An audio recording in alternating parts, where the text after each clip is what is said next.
There's nothing worse than being stuck with a piece of software that no one can use. It might be buggy, slow, or even unfinished. To make a bad situation like that even worse, there's no way to easily fix software that's poorly done. But fear not, we're here to help ensure your app moves in the right direction. To get started with your app, decide what issue you're trying to solve. Are you trying to teach a new skill, manage employees or customers, or offer a service? Now, look at what solutions are currently on the market.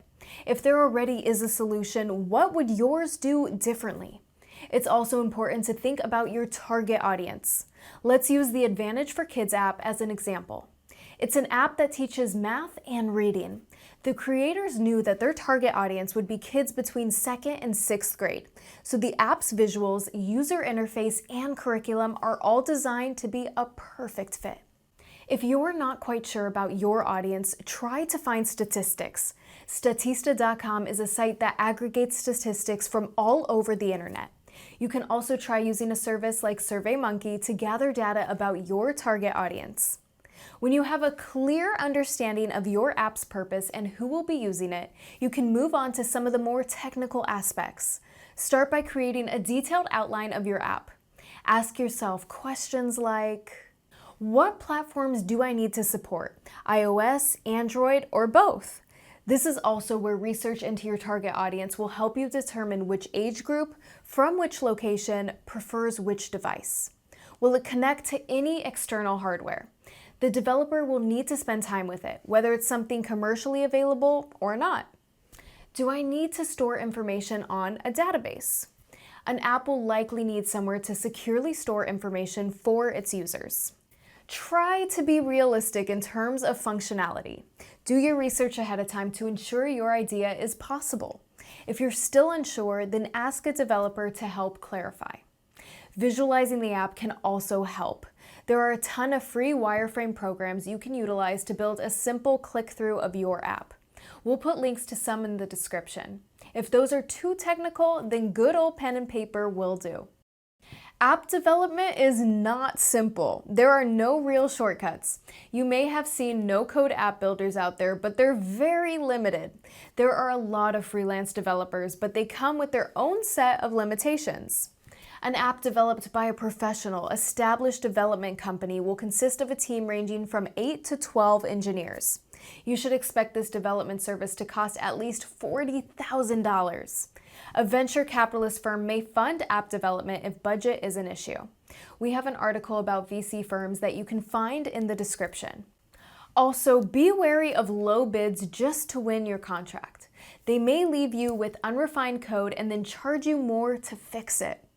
The reality is that you need to find a team that can stick with you for the long term, and that means having an open and honest relationship on both sides.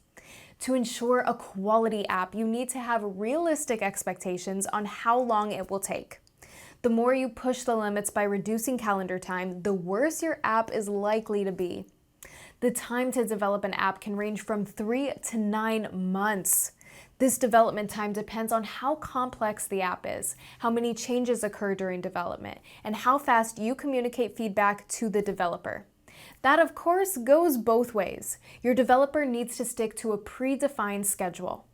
When you bring your app outline to a developer, they'll be able to provide you with the timeline for delivering you a finished product.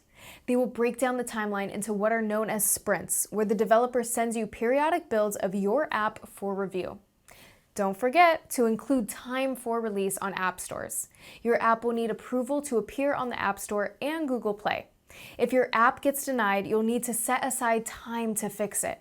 This could add weeks to your release date, so don't delay. Eventually, it will come time to decide who you want to hire to build your app. Of course, you'll want to check online reviews and ask for references, whether it be a freelancer or a company. You should also be able to download examples of their work.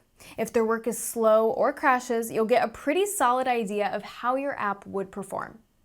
But as I previously mentioned, an app should really be created by a diverse team. A good team will assign engineers with specific talents to produce each part of the app. Those parts include the client side, server side, database, graphics, and QA teams. Regardless, the vision you've established for your app is what will guide the developer to deliver exactly what you've asked for. Be sure the developer can commit the time for your project and scale the team size if needed. In short, don't choose a developer until they've earned your confidence. As I mentioned, when you develop an app, you need to think long-term. Eventually, you'll want to add new features as the user base grows to keep those users coming back for more. If the coding is done properly, this should be a pretty seamless experience. Proper coding means using relevant technologies with functions broken down into small chunks of code. This is the best way to ensure a smooth experience for the user while also making debugging easier. Also, don't wait until it's time to release your app to start thinking about the app stores. You'll want to do keyword research to find the keywords that accurately describe your app while talking to your target audience. We'll link a few ASO tools in the description. Equally important will be images for both your logo and app. Some apps just show screen captures straight from the app, while others get more creative in using the space they have to highlight key features. In addition to app images, you also want to showcase a video. While every app has screenshots, not every app has a video. This is another area where you can stand out. Don't get stuck with software that can't be used. If you do plenty of research and planning, you should be able to avoid any major issues during development. If you have an existing project that's not going well and want to switch developers, you should be able to, no questions asked.